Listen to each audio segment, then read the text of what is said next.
8h15, tout de suite, c'est le regard libre d'Elisabeth Lévy. 5h-10h, le Grand Matin Sud Radio. Bonjour Elisabeth. Bonjour Cécile. Alors, vous voulez nous parler, on l'a déjà beaucoup évoqué ce matin, des violences policières. Oui, eh bien justement, je voudrais aussi parler de la façon dont nous en parlons. Parce que imaginez qu'il y a un attentat bouddhiste et que le président, le lendemain, appelle tous les bouddhistes à faire preuve de retenue.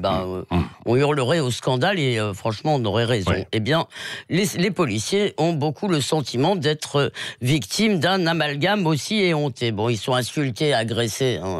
Je ne détaille pas. Ils sont pointés du doigt dans les médias en permanence. Et voilà que maintenant, ils sont recadrés. Alors, eux, ils disent pas recadrés, ils disent lâchés par leur ministre et en prime par le président de la République qui les appelle à plus de déontologie, comme s'ils étaient tous coupables des fautes de quelques-uns. Oui, c'est ça, parce que il y en a eu. Le croche-pied, on l'a vu, la vidéo, les tirs de LBD, ou encore Cédric Chouviat, qui est bien malheureusement décédé. Oui, et la France entière reconnaît le nom de ce livreur, donc qui est mort le 5 janvier à la suite d'une interpellation, alors que beaucoup de Français ont déjà oublié malheureusement celui de Franck Labois, le fonctionnaire de police qui est décédé lundi, lui aussi, après avoir été fauché volontairement par des malfrats. C'est à Lyon, ça, c'est ça. Lyon, oui. Alors les proches de Cédric Chouviat sont tristes et en colère, et c'est tout à fait normal, et vous avez raison, tout ça est vraiment terrible.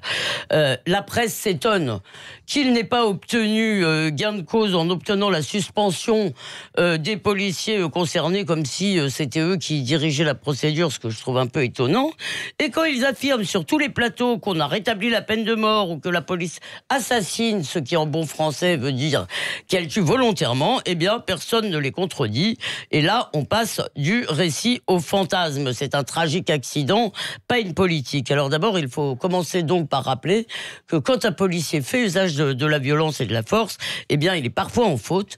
Quand un individu fait usage de la violence ou de la force avec la police, il est toujours en faute. Ça justifie rien, mais il faut le rappeler. Donc il ne faudrait pas montrer les violences commises par des policiers, alors, si je vous suis. Bien sûr, Patrick, il faut les rappeler, mais il faut les rappeler en les insérant dans un récit plus large.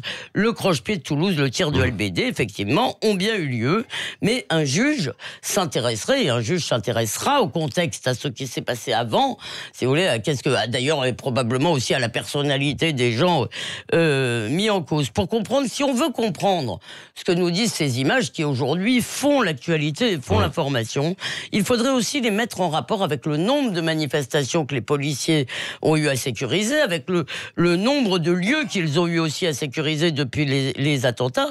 C'est-à-dire que si la mobilisation, une pression énorme. C'est-à-dire que si on rapporte les fautes, les bavures, les manquements à la présence globale des forces de l'ordre, bien, je crois qu'il faut dire que ces manquements et ces fautes qui sont absolument condamnables, je le répète, constituent l'exception quand les violences contre les policiers, contre les forces de l'ordre commencent à devenir la règle. Alors, si je vous suis, en somme, il ne faudrait rien changer. Alors. Oui, bien sûr que si, il faut changer des choses. D'abord parce qu'il est tout à fait anormal que notre police soit mise en échec par quelques casseurs, par quelques centaines de casseurs, et par ailleurs, il y a effectivement dans les manifestations beaucoup trop de blessés graves.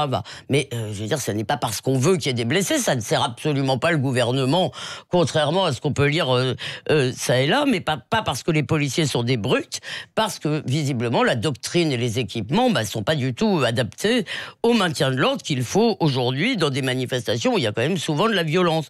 Alors la responsabilité tout de même, c'est pas si les policiers de base ont fauté, je le répète encore, ils doivent être sanctionnés, mais la responsabilité c'est celle des autorités politiques. François Sureau a dit ça. Un ministre, ça ne devrait pas être derrière ces hommes, mais devant. Et nous devrions tout de même nous rappeler que derrière les casques, derrière les matraques, derrière les fautes et derrière les erreurs, eh bien, il y a aussi des êtres humains épuisés. Merci Elisabeth Lévy. En regard libre, comme chaque matin, vous reviendrez dans le petit déjeuner de l'actualité tout à l'heure à 9h moins le quart avec Virginie Martin et Arlette Chabot.